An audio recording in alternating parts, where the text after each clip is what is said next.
Graças ao Big Data e à execução em paralelo de uma grande massa de dados, nós temos o Azure Databricks.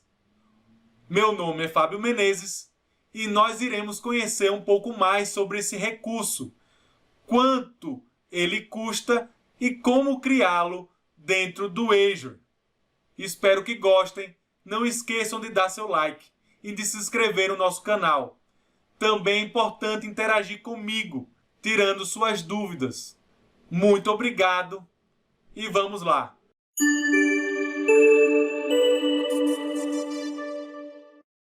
Iremos utilizar a calculadora de preços do Azure para pesquisar pelo recurso Azure Databricks. Ao selecioná-lo, ele vai nos trazer uma aba de estimativa de preços. É importante que você altere a moeda para Brasil Real, visto que, por padrão, a moeda selecionada é o dólar. Ele já traz uma estimativa de valor que é importante entender o motivo pelo qual o custo está associado.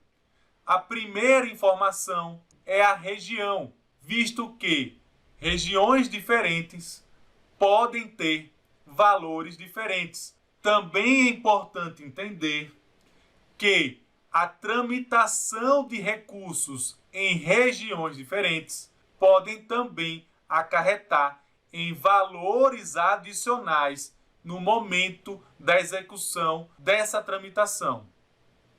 Portanto, na carga de trabalho, nós iremos selecionar o tipo de computação. O interessante entender é que o Jobs Light Compute é um tipo de seleção que remove algumas características do cluster Spark, reduzindo o custo dessa instância. Na próxima opção, a camada de serviço, o tipo Premium, além de ter todas as características existentes no tipo padrão, ele adiciona, por exemplo, logs de auditoria. Escolhendo a categoria, dependendo qual é o objetivo do uso do Azure Databricks, nós temos as opções de priorizar a computação para o processamento dos dados ou melhorar a otimização do armazenamento. Você seleciona conforme a sua necessidade. E na penúltima opção nós temos os tipos de máquinas virtuais. Na verdade, com base nas seleções anteriores da carga de trabalho, da camada de serviço e da categoria, ele já filtrou as instâncias e as séries existentes para que você não selecione uma máquina virtual que não atenda aos requisitos e o custo que você está estimando. Sendo assim, eu vou escolher uma série e vou selecionar a instância dessa lista. Logo abaixo nós temos as configurações de pagamento que podem ser pago pelo uso ou uma reserva desse recurso por uma quantidade de anos existentes. Caso eu escolha um ano desse recurso reservado, eu tenho uma redução no meu custo de 58% desse valor. Contudo, o pagamento por padrão deve ser executado na próxima fatura e isso pode comprometer caso não tenha sido planejado com antecedência. Percebam que nós estamos selecionando apenas uma máquina virtual, visto que eu posso criar várias instâncias dentro do meu Azure Databricks. E a quantidade de horas que equivale a 30 dias. Além do custo da máquina virtual, a instância que será utilizado, nós temos também o DBU, que é o Databricks Unit. É a unidade de capacidade de processamento contabilizada por hora, é cobrado por segundo de utilização daquela instância. Então, se eu tiver 730 horas, eu tenho um custo de R$ 1.184,44 apenas por utilizar o processamento dos dados. Sendo assim, o valor de uso desse recurso é de R$ 2.340 aproximadamente por mês. Lembrando que esses valores eles são convertidos do dólar para o real. É sempre compreender que isso aqui é uma ferramenta de estimativa e não traz o valor real do que será cobrado ao utilizá-lo. Utilizando o portal do Azure, eu vou clicar em criar um recurso. Pesquisando pelo Azure Databricks, ele vai nos trazer o resultado da minha pesquisa e eu vou escolher a opção criar. Feito isso, ele pergunta qual é a assinatura que eu irei escolher para cobrar o valor desse novo recurso. Escolher qual é o grupo de recursos que ele estará associado. É importante entender que o grupo de recursos facilita no controle dos custos de todos os objetos vinculados a ele. Irei escolher o nome do meu workspace, que nesse caso é o nome do recurso Databricks que vai ficar disponível, e vou escolher também a região. Já falamos sobre isso, é importante entender que existem custos diferentes para a região escolhida. Logo abaixo, na camada de serviço, para esse exemplo, eu vou escolher padrão. Na aba redes, eu posso escolher se o meu Databricks vai funcionar dentro de uma rede privada ou vai ter um nível de segurança mais complexo.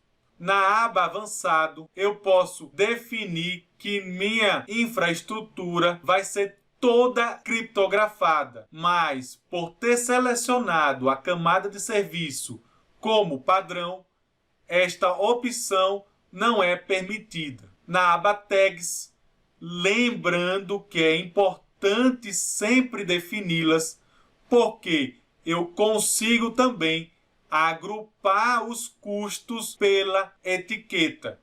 E na aba Review Create, ele vai mostrar um resumo das seleções que nós fizemos e fazer uma validação se existe alguma opção que não foi definida corretamente. A validação foi executada com sucesso, basta clicar no botão Create que o recurso será disponibilizado.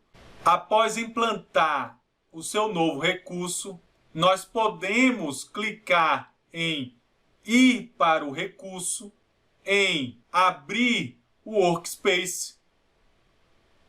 Nós temos um login automático, visto que ele já está integrado com o portal do Azure. Nós temos no lado esquerdo várias opções. A primeira delas é o Workspace. É nesse local que podemos criar pastas para organizar os scripts que nós iremos desenvolver. Mas antes de criarmos os scripts, nós precisamos definir a computação. É nesse momento que nós selecionamos a instância que nós escolhemos lá na calculadora de preços. Eu defino um nome para esse cluster, escolho a categoria. Nesse caso, eu vou selecionar Single Node. O modo cluster, ele define a quantidade de paralelismo na execução dos seus scripts. Eu posso escolher também a versão do Scala, do Spark, do Databricks.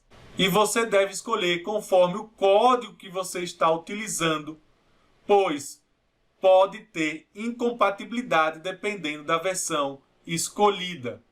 Outra opção importante é definir que, se a sua instância não estiver sendo utilizada, ela seja terminada por inatividade. 120 é o número de minutos que, após essa inatividade, a instância será desligada. E o tipo de node define as configurações da máquina virtual. Vejam que ele informa aqui a quantidade de core existente para a CPU e a quantidade de memória existente para aquela instância. Eu vou escolher aqui a mesma instância utilizada na calculadora de preços. Cluster criado e em execução, nós iremos criar o primeiro notebook, definir o nome e escolher a linguagem de programação padrão para ele. Vejam que as opções são Python, Scala, SQL e R. Após escolher o Python, eu escolho o cluster que irá executar esse notebook. Vou clicar em Create e o nosso primeiro notebook está criado. Existem diversas propriedades e opções dentro do nosso ambiente Azure Databricks. Espero que tenham gostado. Não esqueçam de dar seu like e de se inscrever no nosso canal. Também é importante interagir comigo utilizando os comentários. Tenho recebido várias dúvidas e respondo todas elas. Obrigado e até a próxima. Muito obrigado, conheça outros vídeos do canal e siga-me nas minhas redes sociais.